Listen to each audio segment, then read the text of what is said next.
Sarvesham Shantir Havatu, Sarvesham Shantir Havatu, Sarvesham Purnam Havatu, Sarvesham Purnam Havatu.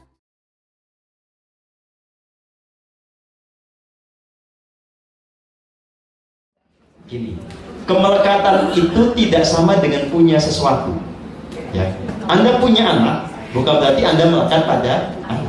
Anda punya baby bears, bukan berarti Anda melekat pada baby bears. Ada orang tidak punya apa-apa tapi melekat pada yang tidak dimiliki. Contoh, orang nggak punya baby bears, pengen punya baby bears, ngelamun, itu melekat. Udah miskin melekat, sengsara 2 kali. Kalau saya nggak punya, tapi saya nggak melekat, saya bahagia aja. Mau dikasih oke. Enggak, sudah. Masalahnya apa? Nah, namanya melekat itu kepada sesuatu yang kita miliki, atau sesuatu yang dekat dengan kita. Pada saat dia lepas, kita tidak terima. Ya. Jadi misalnya punya pasangan. Ya. Jika pasangan itu kemudian memang harus lepas, ya sudah lepas saja. Loh ya, masalahnya apa? Loh ya, sedih itu suatu harus dilampaui, itu namanya ketidakmelekatan. Kalau Anda sedihnya berkembang, berarti Anda melekat. Anda tidak terima kepada apa yang memang harus terjadi. Ya. Melekat juga artinya adalah Anda tidak membiarkan diri Anda bertumbuh sesuai dengan rancangan agung, karena Anda takut kehilangan seseorang. Ya. Kan ada suami-suami takut istri. Saya tidak termasuk, ya. Dia nggak berani datang ke tempat meditasi, nanti istri saya marah. Tapi saya kalau dicerai bagaimana? Nah, itu melekat. Oh ya. Oh, belum tentu. Ya. Atau sebaliknya, ya. Seorang istri takut kepada pasangannya, takut kehilangan dia, tidak berani menjalankan apa yang merupakan permohonan dari dalam jiwa. Itu kemelekatan. Ya, gitu. Jadi sekali lagi, ketidakmelekatan itu adalah kesiapan menerima apapun juga. Yang harus bersama biarlah bersama, yang harus lepas biarlah lepas. Bukan tidak punya perasaan, tetapi melampaui perasaan. Ya. Oke? Itu hanya terjadi kalau kita semakin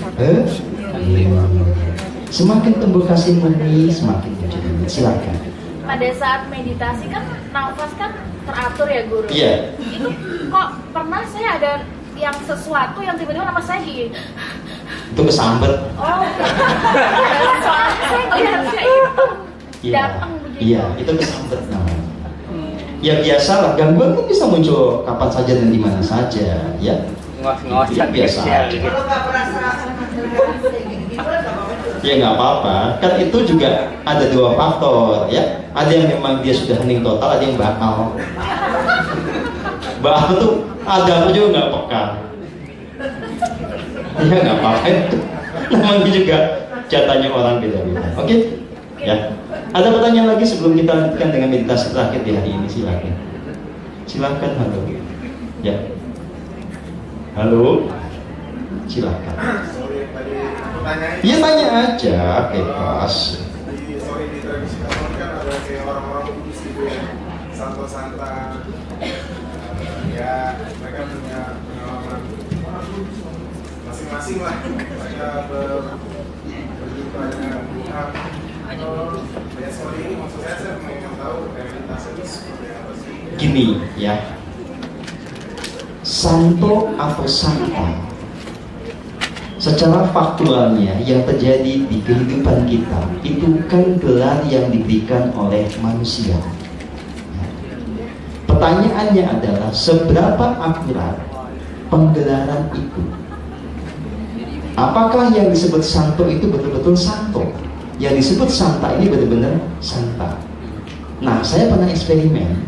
Semua yang disebut santo santa dan tradisi Katolik itu saya ambil beberapa contoh, saya lacak. Jiwanya sekarang ada di mana? Saya evaluasi. Dia beneran santo atau santa? Gini. Santo atau santa itu minimal ada di dimensi 12, di alam cahaya tingkat pertama. Ya. dengan parameter semua aspek di dalam dirinya jernih 100%. Ya. Nah, itu layak disebut sebagai santo atau santa. Kalau enggak, itu santo-santuan sama santa lain. Dan itu banyak. Karena apa yang menyebut santo santa itu kan orang, ada sebuah kelompok kan, gitu ya. Satu panel, ya, semampu-mampunya menilai orang. Nah, kalau dia aja belum jadi santo, gimana mau nilai orang?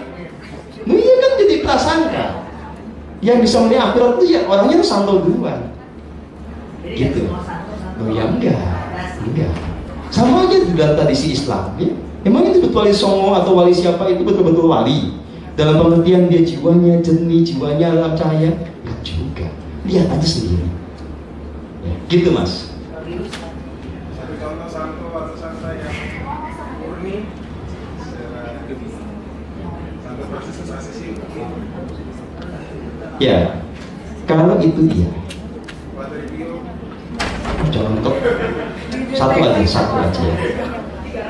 Santo yang Franciscus Assisi itu ada di dimensi Lourdes.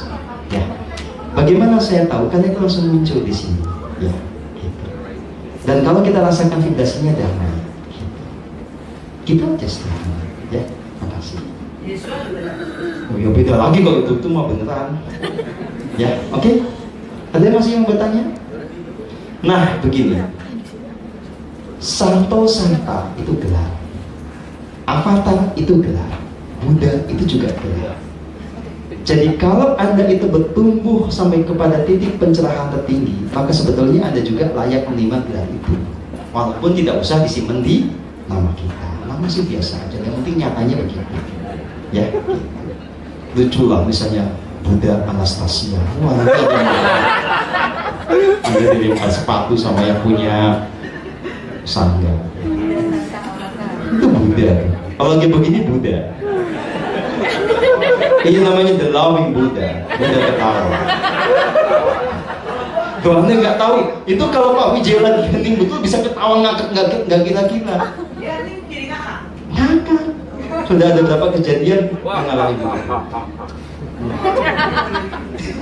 Ya, gitu. Oke.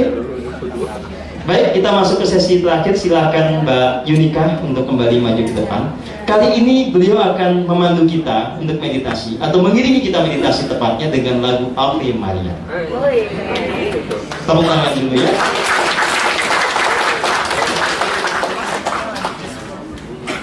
Silahkan kembali dalam keheningan.